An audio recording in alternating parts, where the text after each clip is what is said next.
Tu es étudiant en Allemagne et tu es déjà au deuxième, voire au troisième semestre.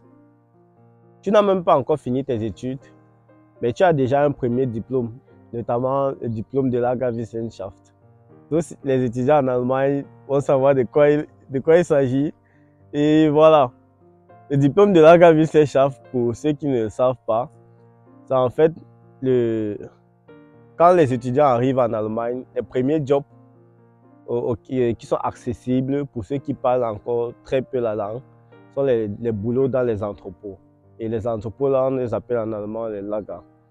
Et la plupart des étudiants, ce sont des boulots les plus faciles à faire, qui très souvent sont aussi flexibles avec les études. Donc, quand tu as déjà fait le Lager, ou du moins quand tu as travaillé dans un entrepôt pour un bon moment, on dit tu as obtenu le diplôme de Lagerwissenschaft. Bon, je dis dans cette vidéo, je vais vous aider à laisser tomber ce diplôme, vu que vous l'avez déjà. Ça ne sert plus à rien de continuer à étudier cette filière-là, cette filière de Lagerwissenschaft. Aujourd'hui, je vais partager avec vous quelques astuces, comment laisser le Lager et commencer un Werkstudent. Le Werkstudent en Allemagne, c'est pour ceux qui ne le savent pas, c'est le fait de travailler dans une entreprise et notamment dans un domaine lié à ta filière. En français, on dit très communément les stages en entreprise, sauf qu'ils sont payés, ce ne sont pas des stages gratuits. Donc, en Allemagne, lorsque tu travailles, lorsqu'un étudiant travaille, on l'appelle Werkstudent. Sauf que le Werkstudent là se distingue très souvent parce qu'il y a celui qui travaille au Lager, c'est-à-dire dans des entrepôts, à faire des boulots où il n'utilise pas son cerveau, il n'utilise que ses muscles. Puis il y a ceux qui travaillent en entreprise, dans un bureau très confortable, climatisé, avec le café à côté et tout. Et très souvent, ces boulots-là sont liés à leur filière, c'est-à-dire ils parviennent à acquérir ainsi l'expérience professionnelle qui sera un bénéfice ou du moins un plus pour leur carrière. Donc aujourd'hui, je vais partager avec vous quelques astuces comment laisser tomber votre diplôme de Lagerwissenschaft et commencer une carrière professionnelle en tant que Werkstudent. On se prend après le générique.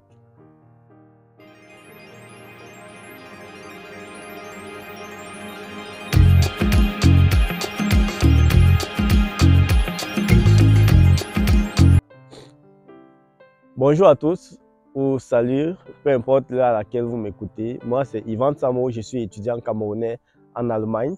Si vous découvrez la chaîne Gemini for You, première chose à faire, abonnez-vous et laissez-moi un pouce bleu car ça soutient la chaîne.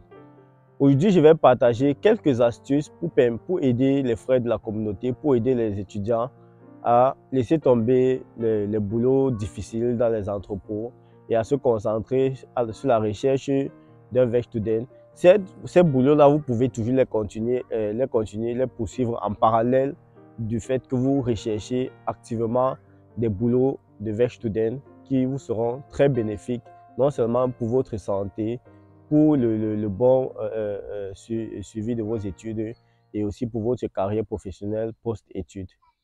Donc, nous allons commencer par la recherche de Werkstudent. Comment est-ce que je recherche un Werkstudent lorsque je viens à peine de commencer les études ou bien je suis déjà au deuxième, troisième semestre, j'ai aucune autre expérience professionnelle.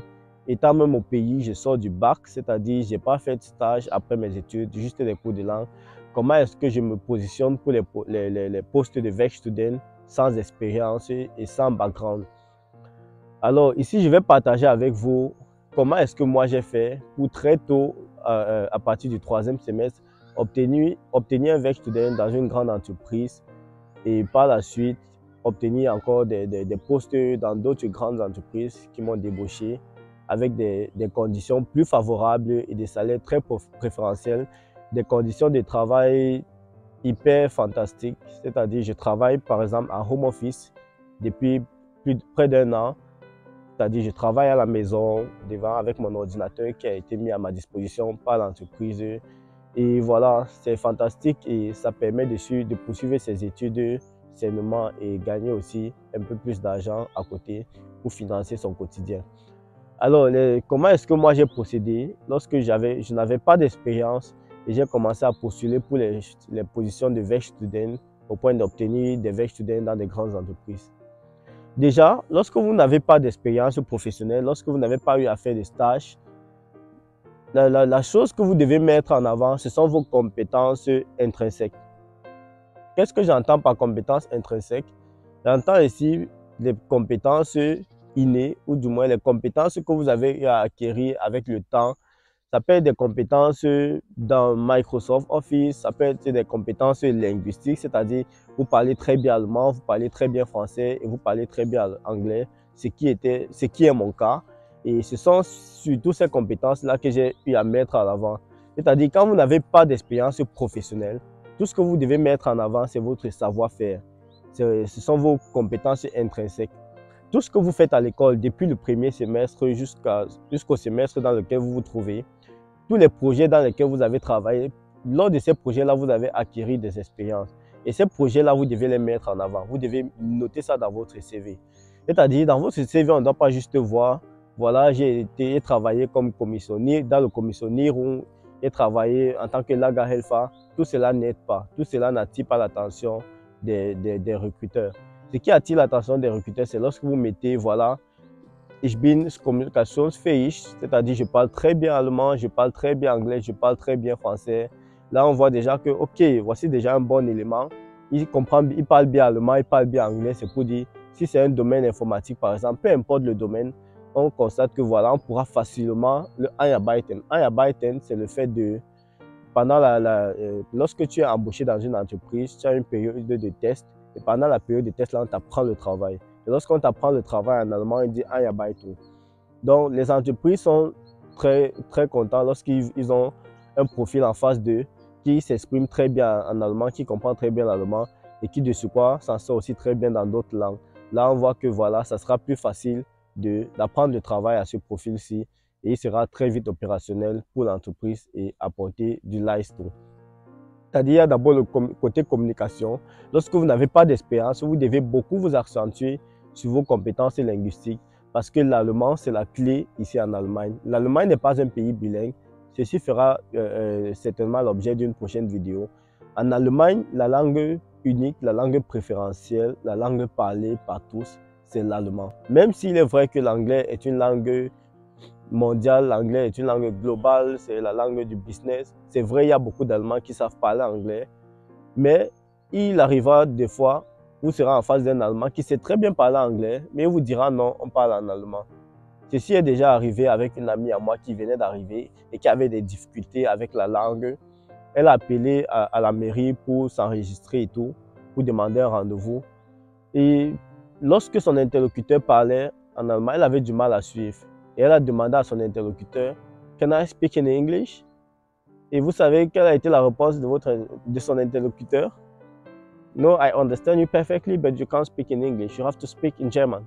C'est-à-dire, tu dois parler en allemand. Je comprends l'anglais, je comprends ce que tu dis, mais je n'ai rien à foutre de ton anglais. Tu dois parler en allemand. Ici, nous ne sommes pas en Angleterre. Ici, nous ne sommes pas au Canada. Ici, nous ne sommes pas en Écosse. Ici, nous sommes en Allemagne et en Allemagne, on parle allemand. Encore moins dans les administrations, c'est l'allemand, ce n'est pas une autre langue. Ça peut arriver qu'on met à votre disposition un interprète ou bien que votre interlocuteur se démerde pour parler en votre langue, mais cela arrive très rarement. C'est-à-dire, des fois, il s'exprime très bien en votre langue maternelle, mais il va vous dire c'est l'allemand, vous devez vous exprimer en allemand. Du coup, elle est obligée de s'efforcer pour continuer la conversation en allemand, avec beaucoup de difficultés, mais c'est la réalité. Donc, notez que les compétences communicationnelles sont des compétences très importantes lorsque vous n'avez pas d'expérience professionnelle. Deuxième chose que vous devez mettre en avant, pour ceux qui étudient des filières informatiques par exemple, ou peu importe que ce soit des filières informatiques, des filières d'ingénierie, aujourd'hui nous sommes à l'ère du digital et il n'y a pas une entreprise qui travaille sans ordinateur. C'est-à-dire, la moindre des choses serait que vous sachiez vous en servir d'un ordinateur. Et dans un ordinateur, la première compétence qu'on réclame de vous, c'est de pouvoir bien travailler avec Microsoft Office. C'est-à-dire tous les outils de Microsoft Office, notamment Excel en première position, qui est très important dans toutes les entreprises, peu importe le secteur d'activité. Excel est très important.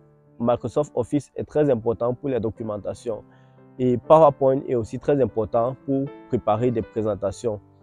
Donc, voilà une deuxième compétence que vous devez avoir à votre disposition et que vous devez faire valoir dans votre CV et aussi dans votre lettre de motivation lorsque vous postulez pour un poste bien précis. Comme autre compétence que vous devez mettre à l'avance, comme je disais tantôt dès le départ, ce sont des aptitudes intrinsèques, c'est-à-dire le fait d'être extroverti. Ich bin ein extrovertierter Mensch. Qu'est-ce que ça signifie pour un Allemand? Ça signifie pour un Allemand que vous êtes ouvert, malgré que vous ne parlez pas très bien allemand, vous êtes ouvert, vous pouvez communiquer avec les collègues. Si vous avez des difficultés, vous pouvez les exprimer. Vous êtes libre de vous laisser sich einarbeiten lassen, c'est-à-dire vous laisser, qu'on vous apprend le travail très facilement. Et cela est un plus pour les recruteurs de savoir que, ok, ça, nous n'avons pas en face de nous une personne timide qui va venir et qui aura du mal à s'accommoder, qui aura du mal à aller vers les autres collègues. On a là un jeune qui est très ouvert et très ouvert d'esprit et qui peut apporter aussi des solutions bénéfiques pour l'entreprise. Donc voilà là quelques éléments que vous pouvez mettre en avant et il y en a plein d'autres. Ça peut être des compétences en programmation, c'est-à-dire pour ceux qui font informatique, parce que moi je suis informaticien. Lorsque tu fais informatique, dès le premier, deuxième semestre, vous faites des cours de programmation. Peu importe que ce ne soit que des bases. Ces bases-là, sachez que ce n'est qu'un pourcentage de la population qui ont cette base-là. Donc, c'est déjà une compétence en plus. Peu importe les matières que vous avez, sachez que chaque matière que vous faites équivaut des métiers, des jobs dans le monde du travail. C'est-à-dire, lorsque vous avez une matière comme programmation, les compétences que vous avez acquises, que ce soit des compétences basiques, sachez que ce sont des compétences que vous pouvez faire valoir lors d'un entretien d'embauche, tout comme dans votre lettre de motivation au moment de postuler. Ça fait partie là des compétences que les employeurs jugent convaincants, jugent très utiles pour un étudiant, par exemple, qui vient postuler pour un poste dans le domaine informatique. Là, on sait que, OK, ce qu'on fait ici est très complexe, mais déjà, il a déjà les bases. Parce que c'est en fait ça que l'école nous apporte. À l'école, tout ce qu'on apprend à l'école, ce n'est pas 1 sur 1, c'est-à-dire exactement ce que vous allez rencontrer dans le monde du travail. Le monde du travail, c'est tout autre. Vous allez apprendre le travail sur le terrain. Mais déjà, qu'est-ce que l'école vous apporte? L'école vous apporte l'ouverture d'esprit. Quand vous faites tout ce que vous faites dans les différentes matières, sont des bases qui vous permettent d'avoir la tête ouverte, d'avoir l'esprit ouvert sur ces différents domaines-là, de telle sorte que une fois que vous allez entrer dans le monde du travail, vous serez plus à même de vous adapter et de comprendre comment ça fonctionne, de comprendre comment est-ce qu'il faut umgehen, comment est-ce qu'il faut gérer telle ou telle autre chose. Et là, ça sera vu de façon positive pour les employés. Lorsque vous avez déjà cette base-là, là, ils savent que, OK, en maxi 3 à 4 mois, il va pouvoir s'adapter vu qu'il a déjà des bases. Or, embaucher un étudiant qui n'a même pas de base en programmation, pour un domaine où il aura affaire avec des codes, il va devoir interpréter des codes, il va devoir interpréter des erreurs, ça sera beaucoup plus difficile. Et du coup, l'entreprise n'a rien à gagner en vous embauchant. Or, l'entreprise, très souvent, lorsqu'ils embauchent des Werkstudenten, ce n'est pas pour venir faire le travail de ceux qui sont des employés fixes, c'est-à-dire des Festangestellte. Les Werkstudenten sont là pour unterstützen, c'est-à-dire pour prêter un coup de main aux travailleurs, c'est-à-dire venir faire des petits boulots, des petites tâches du quotidien pour permettre aux travailleurs de réduire leur to-do list et de souffler un peu un grand coup. Donc concrètement, en tant que Werkstudent, vous ne venez pas réaliser des projets, de très grands projets, non, parce que vous n'avez pas encore cette expérience-là, vous n'avez pas encore cette compétence. Qu'est-ce que vous venez faire? Vous devez apporter un coup de pouce aux travailleurs, venir faire des petites tâches du quotidien pour aider l'entreprise. Donc, si c'est dans un domaine d'informatique, vous aurez affaire au code, vous devez interpréter des codes, interpréter des erreurs et gérer quelques petits trucs. Du coup, si vous n'avez pas déjà des bases en programmation, ça sera très compliqué. Donc, ceci est valable pour le domaine informatique, c'est aussi valable pour tous les autres domaines. Peu importe la compétence que vous parvenez à acquérir à l'école, dans un projet, dans des exercices, dans des échanges avec le professeur, toutes ces compétences-là, vous pouvez les faire valoir dans votre CV, les mettre en gros caractères, insister dessus. Même si vous ne vous connaissez pas dans ce domaine-là à 100%, même seulement ces 1%-là, vous devez les faire valoir dans votre lettre de motivation pour montrer que, OK, quel domaine, SAP par exemple, je connais SAP, j'ai déjà des bases en SAP, on a eu à faire ceci à l'école, on a eu à faire cela à l'école. Ça leur montre que, OK, il a déjà quand même des bases, c'est pour dire qu'il peut facilement s'adapter. Et ça attire l'attention et si on vous invite à l'entretien d'embauche. Comment gérer maintenant l'entretien d'embauche? Ceci fera l'objet d'une prochaine vidéo. Merci de m'avoir écouté. Nous sommes à la fin de la vidéo. Pour tous ceux qui ne sont pas encore abonnés, faites-le. Laissez-moi un pouce bleu et bien sûr, partagez la vidéo si elle vous a plu à vos proches. Merci, on se prend à la prochaine vidéo.